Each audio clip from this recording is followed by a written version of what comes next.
और विभिन्न trade union और संगठनों से आए हुए हमारे साथियों, महिलाओं, आज पूरे देश में मजदूर किसानों के संयुक्त मोर्चे की ओर से ये हड़ताल और ग्रामीण भारत बंद का आह्वान किया है।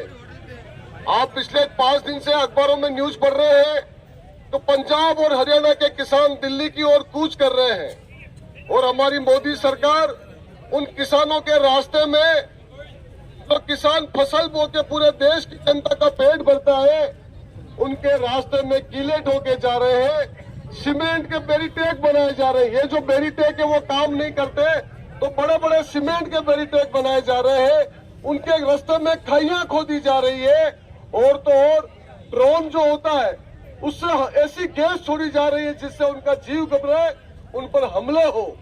इस तरह से पूरे देश में जो किसान सबका पेट भरता हुआ व्यवहार किया जा रहा है। और किसान कह क्या रहे हैं?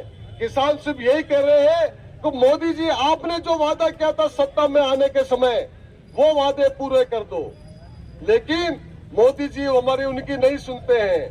हमारे एक देश के एक नेता ने कहा था ये सरकार 2 लोग चला रहे हैं और 2 लोगों के लिए चला रहे हैं, अंबानी अडानी के लिए मोदी और शाह देश की सरकार चला रहे हैं। हमारी ये मांग है मजदूरों की तो जो श्रम कानून बनाए थे जिसमें थोड़ा बहुत अधिकार दिया, वो सारे कानून भी वो बदल के 4 संहिताओं में लागू कर रहे हैं। इसलिए ये जो देश है, नारा जरूर लगाते हैं देश के मजदूर किसान और जय जवान जय किसान जय विज्ञान, लेकिन वास्तव में जब जब मौका मिला मोदी जी ने हमले करके इस देश की जनता की कमर तोड़ी है। आज आपने सुना होगा अखबारों में, कल एक सुप्रीम कोर्ट का फैसला आया चुनावी बॉन्ड का। आपको ध्यान है कि देश में महंगाई बढ़ रही है, लगातार आप देख रहे हैं, बेरोजगारी बढ़ रही है, भ्रष्टाचार बढ़ रहा है। भ्रष्टाचार को कानूनी रूप देने के लिए चुनावी बॉन्ड उन्होंने लागू किया। जैसे किसी शेर जी को टैक्स देना पड़ता है तो वो अगर किसी पार्टी को पैसा देते हैं 1 करोड़ रुपए तक तो उसको टैक्स देने की जरूरत नहीं, उसको टैक्स में छूट मिलती है। तो जितना चंदा मिला है उसमें 50% से ज्यादा चुनावी बॉन्ड में बीजेपी को मिला है। और आज सुप्रीम कोर्ट ने कहा है कल तो जो भी पैसा लिया है, क्योंकि वो नीतियों को प्रभावित करते हैं। आप देखिए जो 30% 32% टैक्स था सेटों पे, वो 15 18% कर दिया। अगर वो टैक्स जो जितना मिलता था मोदी जी के आने से पहले देश की सरकार को, अगर वो मिल जाए तो देश की आम मजदूर किसान की जो हालत है, जो मांगे हैं, उनको पूरा किया जा सकता है। लेकिन ये जो सरकार है, आप देखते हो हर इंसान पीड़ित है, चाहे मजदूर हो, किसान हो, कर्मचारी हो, व्यापारी हो, नौजवान हो, महिलाएं हो, सब पीड़ित है। लेकिन इनके पास एक रामबाण तरीका मिल गया है।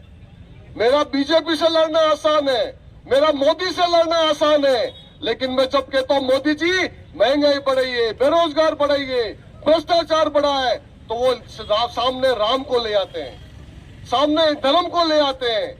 मेरा बीजेपी और मोदी से लड़ना मुश्किल नहीं है, लेकिन जब राम जी को ले आए, धर्म जी को ले आए, तो मैं कैसे उससे लड़ूं? इस साजिश को भी हमको समझना है। हमारी एकता को जाति और धर्म के आधार पर तोड़ने का प्रयास किया जा रहा है। जाति सिर्फ हमारी एक ही है, हम मजदूर हैं, अपने मेहनत की खाते हैं, और जो हरामखोरों के लिए देश की सरकार काम कर रही है, इस सरकार को बदलने का भी हम लोग काम करेंगे।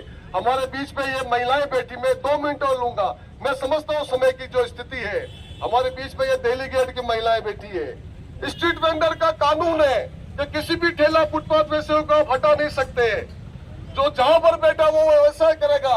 लेकिन 1 महीने पहले इनको हटा दिया, जबकि इनके पास वो लाइसेंस बोलते हैं कि दिल्ली गेट पे काम करने के लाइसेंस है, लेकिन उसके बावजूद 1 महीने पहले हटा दिया। हमने कोर्ट में केस किया, कोर्ट ने ये कहा कि जो जहां पर उनका सर्टिफिकेट है वहां पे वो काम करेंगे। लेकिन आप देखिए उस आदेश को आए हुए 7 दिन हो गए, कमिश्नर को बोला, उनको कॉपी दी, लेकिन बैठने नहीं दिया। कल जब वो सुबह बैठे तो शाम को इस शहर के जो अपने आप को उप महापौर बोलते हैं, वो किस तरह की गाली गलौज करते हैं, मुझे ये पर कहते हुए शर्म आती है। तो कोर्ट के आदेश को आप कोर्ट के आदेश को आप भूल करके क्या बोल सकते हैं?